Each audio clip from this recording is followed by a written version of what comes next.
Alright boys and girls, today is a video that I've been sitting on for a long time now. And it's one I'm actually really excited about because when I watch coverage of racing on TV or online, I really enjoy seeing the communication between the car and the pits.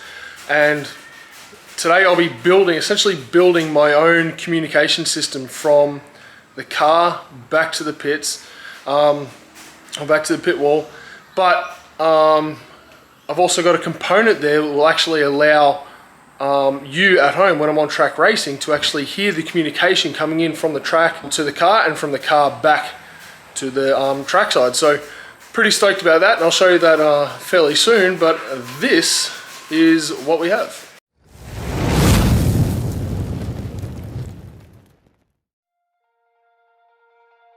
Okay, so probably about a year ago, my in-laws, the same ones that were gracious enough to give me the $450 to buy this car in the background, bought me this for, I think it was my birthday, and I had big intentions of actually using this in the communication system. It's just a 5-watt TX6160 GME two-way radio, UHF, and it is a really small, compact piece of equipment, and it's actually really good. The issue with these, because they're Australian made, it is really difficult as the wind picks up to find fly leads to go from the side into a car harness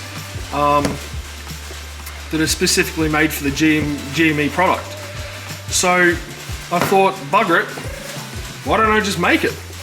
And so we will be using the handheld radio. We've got the handheld radio here, but then you've got the coil cord off to the little speaker you put up on your shirt or something. We'll be using that to create our fly lead and then hook into our radio for our in-car harness. So over here we've got a box of goodies that I've assembled from literally different parts of the world, and I'll get into some of them. This is the handheld unit that we'll be modifying and taking, and it's actually really simple to make all this work with a GME radio. Now you can pick up just this standard, all my rubbish on the bench. You can pick up one of these standard GME radios, I think with the kit that comes with the charging dock, car kit, this radio, the handheld portion, all the accessories for around $350. Now, some radios just alone you're charging 400 bucks, so it's not a bad option if budget is on your mind and you want to keep the cost down. This kit I'm building, all these parts over here, I think I'll be doing way less than the whole entire car harness that you'll be able to buy online from some motorsport shops. In some parts I did actually have to buy to make this work, like I've got the helmet kit here for the helmet, and we'll get into that a bit later on. But yeah, a lot of this stuff you can find from your local electronic stores, like you've got your mini XLR connectors, if that focuses, mini XLR connectors and stuff like this. This plug, a female Nexus plug, I had to order online. It was probably, the individual price of this one was probably most expensive. It's about 50 bucks. But once it's all put together, it's still cheaper than buying the whole kit. Okay, to make this work, we've got a female Nexus connector. Like I said before, about 50 bucks. They are changing price. You have to buy them and they'll ship them to you. They're not really stocked in Australia. Overseas, I think you can buy them. I think in Britain they're about 40 pounds. Some bulkhead mini XLR fittings, the mini XLR connectors. We've got a few of them in here. This is actually an adapter for the aerial right there. We did have to get a aerial. Okay, the aerial cable here. Now this aerial cable, it's just a generic GME one that comes that you can buy from any electronic store in Australia. It was, I think, $25, $35. And this fitting comes with this fitting. You just screw off, and then you put this fitting on the end of it to hook into your radio. Aerial. You can get really fancy aerials. This is just a little tiny one I picked up from Elite Communications here in Queensland in Jimboomba. And it was shipped to my door because I didn't want to drive the hour to go and pick it up. It was 35 bucks. And we'll talk about this aerial a little bit later on. It is a unity gain aerial, and pretty much what that means is that it receives the power that the radio puts out. So we'll talk about like the gain of aerials. The higher the gain, the flatter the curve, and the more distance it can receive from. The beauty about unity gain aerials is it's kind of like a ball that sits on top of the car and has better options of receiving radio frequencies and messages from buildings and in high dense areas and things like that. So I got this unity gain one. If I want to go up to a higher gain, I can always just get a higher gain aerial and make the car look like a giant remote control car. But this little tiny one should be perfectly fine for what we've got. Needed a bunch of cable. Now, when we get to this cable, I'm actually pretty stoked about this. This is the world's thinnest microphone cable. Now you're thinking, why am I using microphone cable? Well, microphone cable literally is just coiled, if you can see in there, it is copper cable made in there, and it receives all the inputs from the microphone that go back into the rack. The 4-core cable here is 3.5 mil thick, and the 2-core cable in there is about 2.5 mil thick. Compare that to a normal microphone cable, which is about 6, I think sometimes 8 mil thick for the 2-core, and the 4-core is even thicker again. This stuff is fantastic. If you buy it in Australia, it'll cost you $35 a meter. I picked this up from New Zealand, from a company over there called Live Sound, $4 a meter. And so even with shipping to Australia, I think shipped to my door for 6 meters of cable is about 50 bucks. But it is fully like insulated and sealed and stuff like that in there. Really, really good for what I want to use it for. You can just run normal cable, electrical cable, that's fine. I wanted to go with this, and it was still cheaper than buying all the length I wanted for this car at $35 a meter. So I'd literally get 1.5 meters for what I got 6 meters for from New Zealand. So that took about a week to get here, but stoked about that. Got a little box here we're going to be using for some bulkhead fittings in there, and I'll show you how that's going to work. That'll be really cool. The next part is our helmet kit. Now, I got this stuff from the States, and I'll explain why in a second. This comes from Samson Racing Communications over in Ventura in California. Their stuff is reasonably priced. Obviously being in American dollars, it's got the 3.5 mil headphone jack there, Nexus plug, everything, and then with that, the reason why I got it from there is because I wanted this little box here. So, this cool unit, literally that will plug into your helmet side, and then that feeds into this little blue box right here, and then you plug your in-car harness into this plug here. And you think, what's this little blue box do that's so special? If I turn it around, you look there, it says it's got a 3.5 mil in and out jack.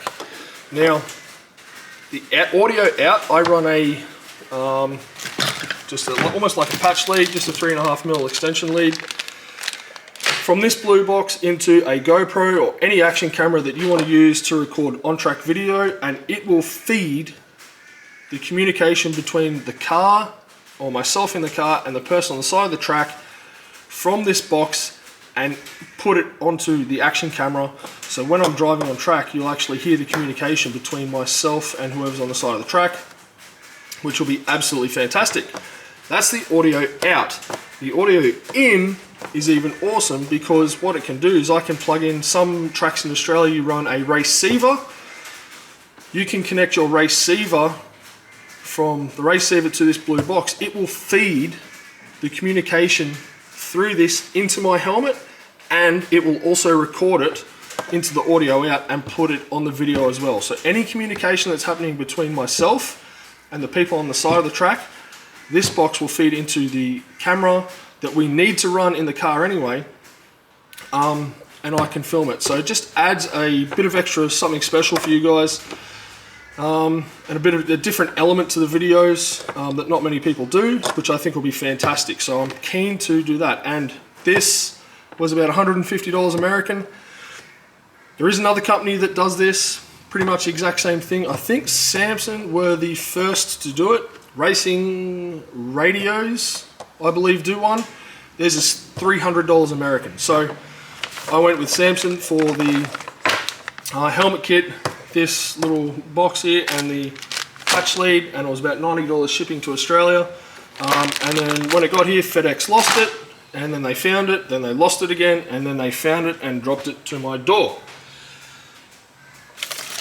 Now, the only thing left that we need to do is how we're going to activate the system from the car. Now, I'm going to be running a paddle shift system, and you think that's a bit excessive. Not if you're 6'10" and you have to keep taking the steering wheel off and on to get in and out of the car. So this will sit between the hub, the steering hub, and quick release on the car, and it is just paddle shifted. It's got a little micro switch inside with some cables and runs off some magnets. These parts, I do have a second set. I'm thinking about maybe making the setup and selling, if this interests you.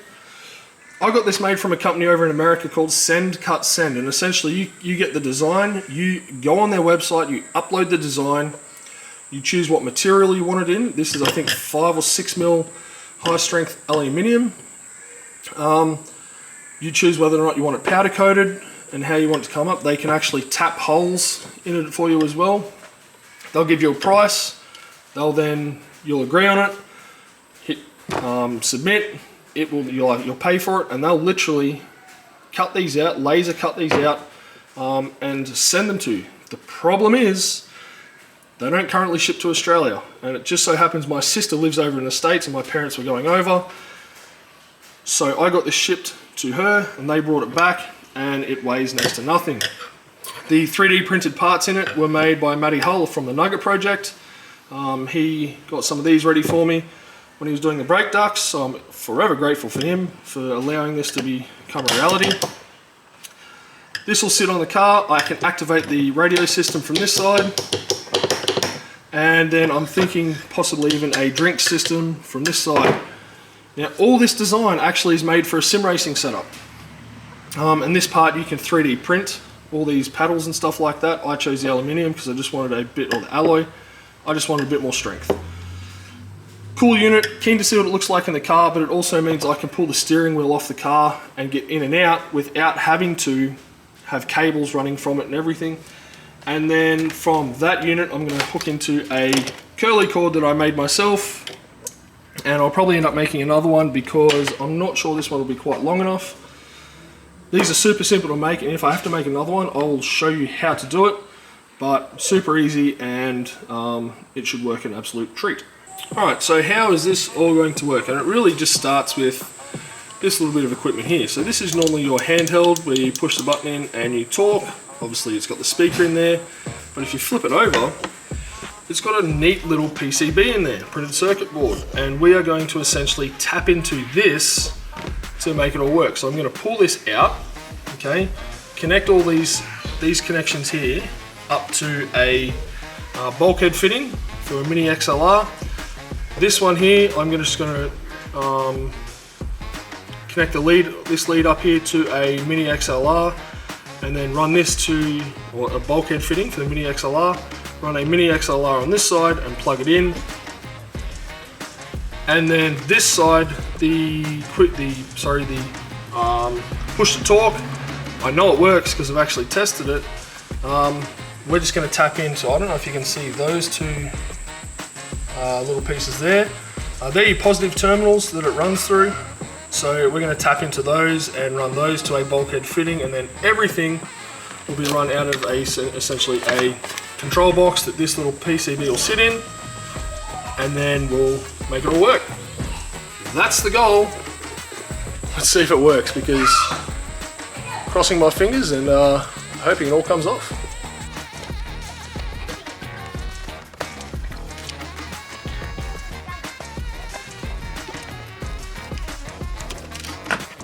Alright, so I have pulled the PCB out of the handheld unit because we no longer need that.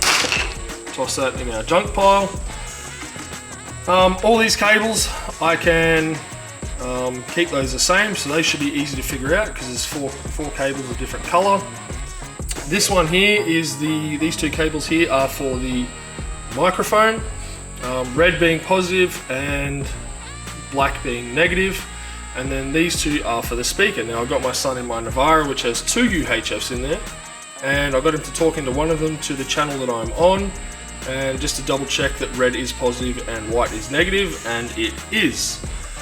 So why we needed to know that is that when we put our Nexus plug in, they run off a mic negative, mic positive, speaker negative, speaker positive system. Now that we have this sorted out, it's going to be much easier to actually wire it all up. So we'll get to wiring it now, and probably pulling this part apart and then pulling these little parts off here and go from there. Alright, here's where we're at. We've got our little control box. We've pulled the PCB out of the little handheld. We've got our bulkhead fittings right there. So they're all set up. The other one's on the other side. So this end will go to the actual UHF radio. This side will be the helmet side, and this will be push to talk. So got it all wired up, soldered in. I'm not the best at soldering, but we got a job. And then it's just sitting on two of these actual cable stands here, or cable clamps, and I've just hot glued those to the bottom and screwed the PCB in. So it's hooked up like it normally is.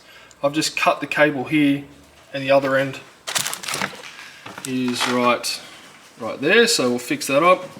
And then I've just tapped into the positive switches on the push to talk button, and then that'll run up to the steering wheel to our paddle shifter. So now it's just wiring up the rest of it and hoping it all works. But if it does, it'll be a perfect fit, because this box is tiny. So see how we go. Alright, fly lead's done. We have the cable, obviously that goes into the UHF, that end, and this then plugs into down here to start the connection between the radio and the rest of the car. Fairly simple job. Now we'll probably start the push to talk switch, and for that we'll be using this 2-core, it's actually shielded, like I mentioned before, shielded microphone cable. It's the world's thinnest microphone cable, and weighs literally next to nothing. So one of the reasons I wanted to go for something this small was, one, I wanted to literally keep as much weight out as possible. It sounds stupid, but compared to normal cable, it's much lighter. And two, I just like the thinness of it.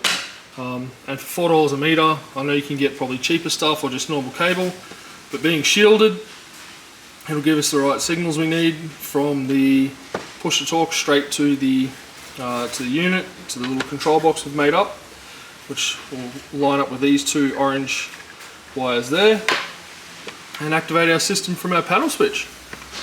So 3 meters of this, what I'll do is I will just connect one end and then let the other end free, and then we can connect that up later on. So once we get our length right, so we'll connect that up now. Alright, update. Got our control box, got our UHF with our new fly lead that'll plug in this side. We have our thin push to talk cable to plug in there, and now we have a jumper cable that'll plug into that end. The Nexus plug wired in. It is wired to IMSA, which is what the helmet kit I have. It's just a 4-channel kit. The wiring for this is super simple, but if you mess it up, there'll be big issues. So if you are going to do this, just make sure you get your wiring right, or if you get the stuff, I'm happy to help you out. I can do it for you if I can get the stuff for you. That will then plug into our little other box, so I can feed our radio transmissions into a GoPro or an action camera. That will then plug into the helmet kit. If you weren't going to use this control box, just plug your helmet kit straight into your Nexus plug with the IMSA wiring, because this plug is wired for IMSA.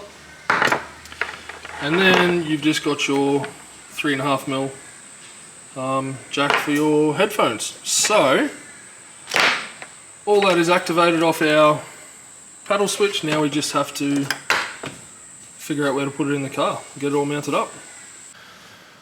So now that we've got the car side done, from the two-way or the UHF all the way down to the steering wheel, it's time to wire up the steering wheel.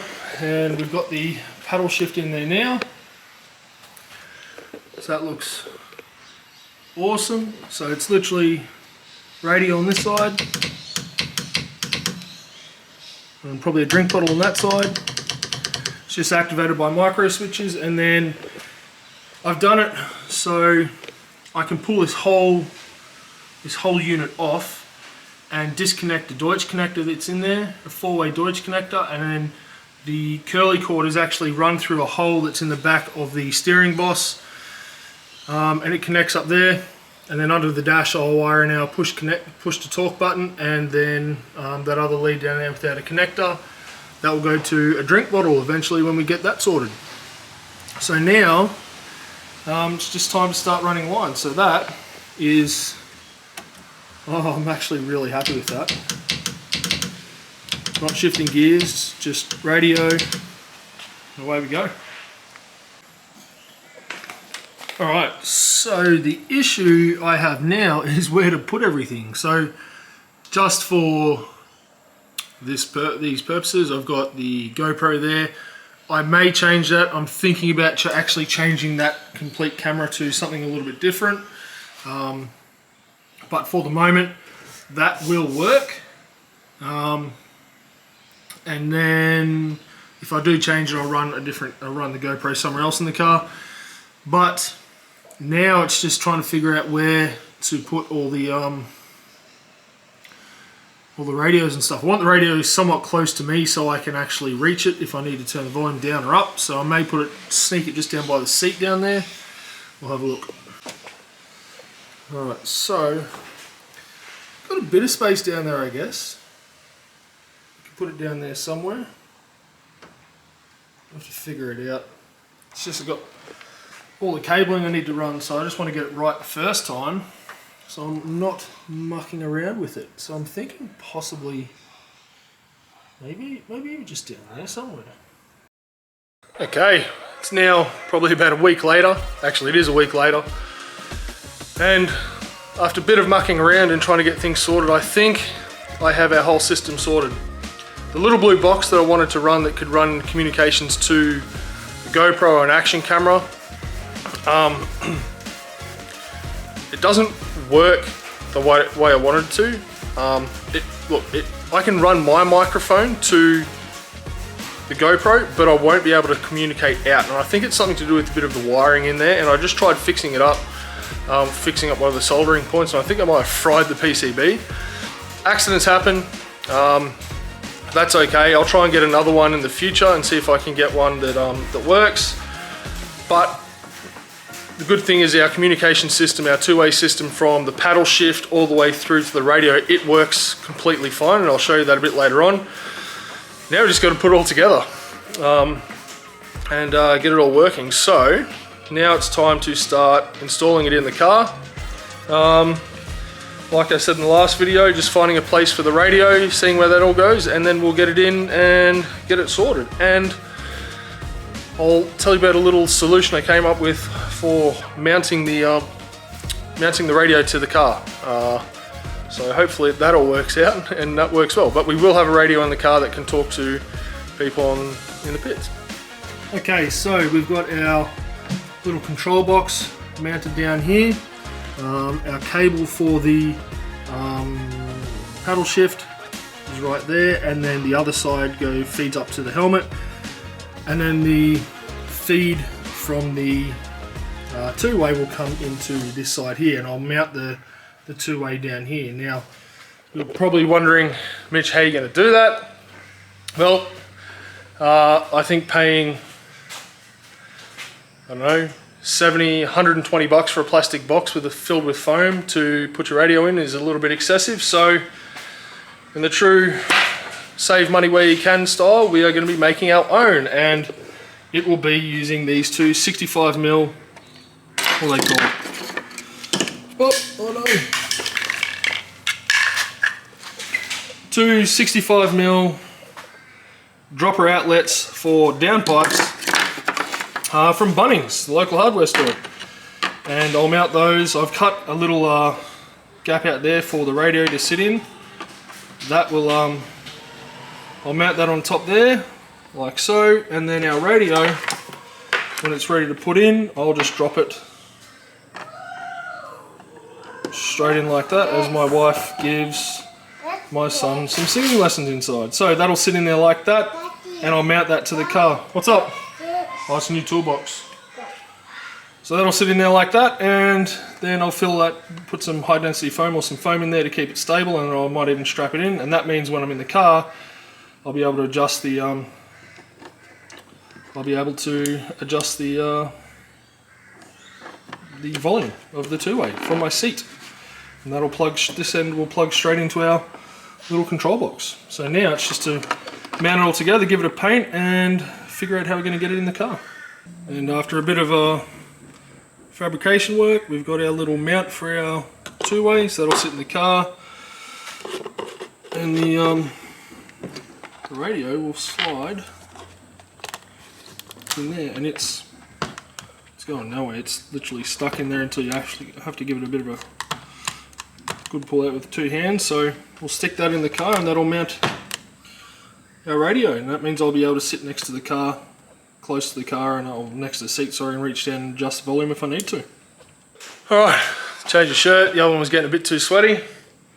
Now we've got our radio box mounted. It's just down in here. So that thing it's fairly well stuck in there. It's not going anywhere. Just bolted it through the floor pan, and I can just reach down beside the seat and just adjust the volume if needed and turn it on. Got our lead from the two-way now plugged into our control box, and if I pull the paddle shift, you'll see the red light come on, which means it is activated. Better turn it on.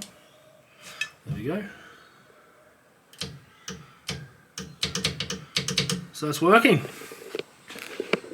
Lovely. So now, clean off the top of the car and we'll start working on an aerial. And then, helmet kit, and then we can test it out and it should be good to go. But aerial shouldn't take too long. It's a pretty straightforward process. We just have to make sure that we don't loop it over on itself and cause any static to come through on the headset. So, start cleaning off the top of this car and run some lines. Right, we've got our little zero gain aerial there. Pretty much what that means is that there's what the UHF puts out, it's receiving in. So on top of this aerial will be like a big ball. If I want to go up higher gains, it kind of flattens out the curve from the aerial, which means you can receive from further away. The beauty about zero gain is it's easy to hear through buildings and things like that. If I needed a high gain aerial, I just unscrew this little aerial from the mount and put a high gain aerial on. So that is all mounted now. We've got the cable for the antenna running all the way through the cage, and then got it plugged in down here with a bit of an adapter. So the only thing left to do is to put a helmet kit in, which I have done. So this is my helmet that I used to use for when I was racing karts, and it's able to be used for cars. And look, I probably will need a new one in the near future, but this will get me started. My hands will connect to it. So got the Nexus connector there that plugs into the harness. We'll put some Velcro up the top there so it's not flopping around everywhere, and that's ready to go. Now, I guess it's time to test this whole system out and see how it works, and I think it'll be absolutely wonderful. Fingers crossed, we'll see. Gonna have to test it out with some old iPhone headphones. I'm getting some in-ears, some racing monitors made on Monday. I'll be going to take those made, but we'll try them out with this and see how we go. Alright, got my eldest in my ute with the two-way on the same channel as what I'll be on, and let's see how this all works. It could be an absolute fail, or it could be a massive win. We'll find out.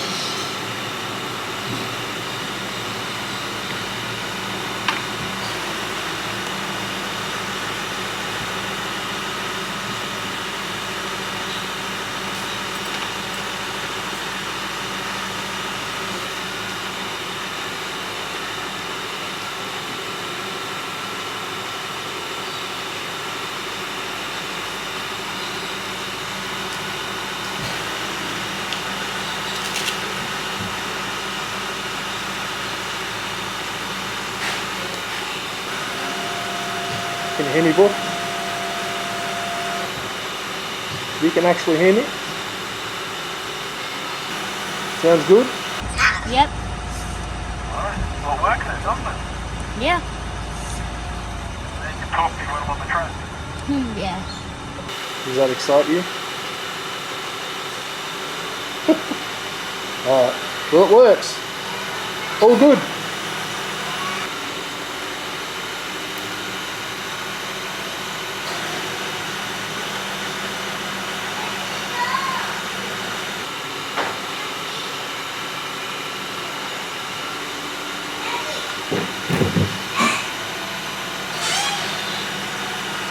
Success! All works. Massive achievement. Super happy. Well, I guess that's a success. It's taken a bit of time, actually a long time, to actually figure out the intricacies between the wiring and things like that. But in the end, once I actually figured it out, it was really, really easy. Then I just had to get all the parts for it and things like that. And so at the moment, like I mentioned before, we've got our steering wheel.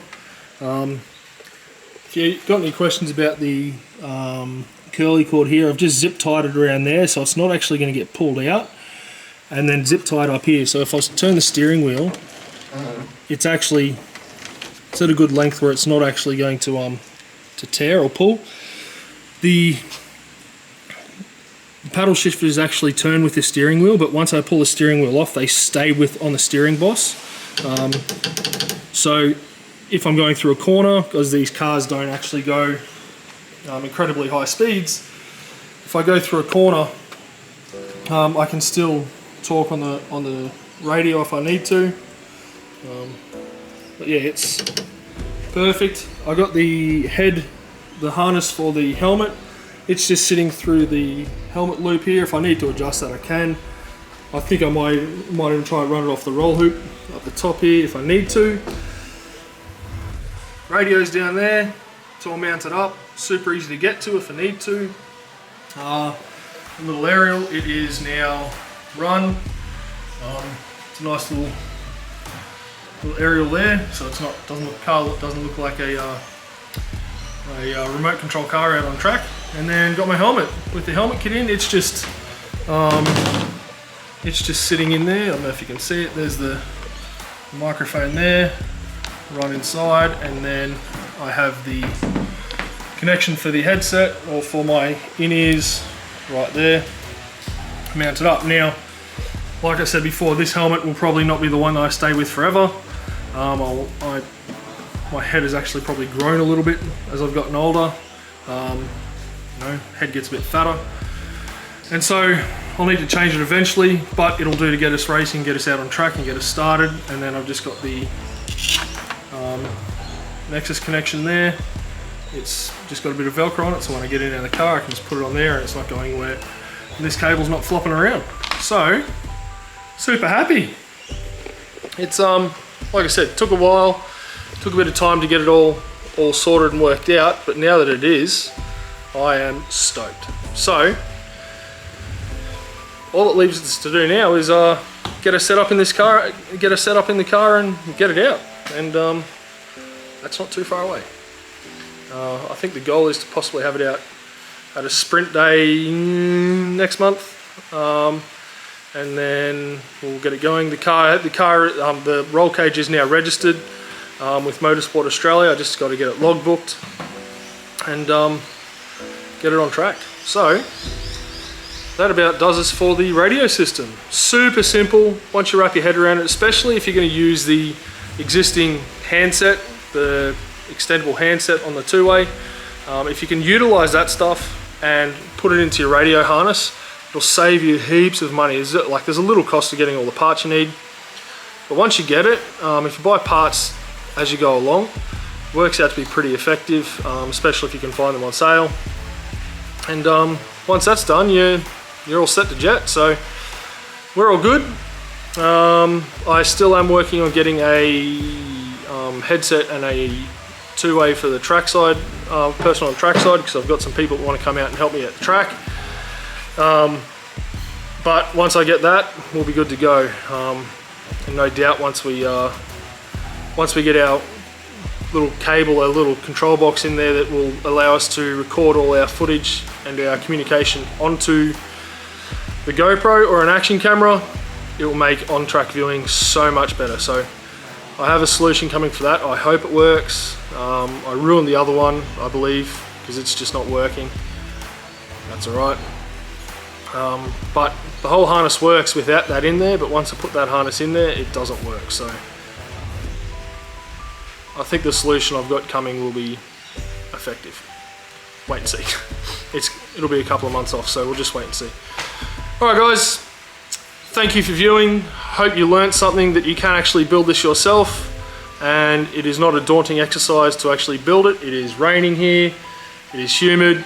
I'm going inside for a shower, get a drink, and probably go do some Uber Eats deliveries to pay for it all, because got to get this car on track. So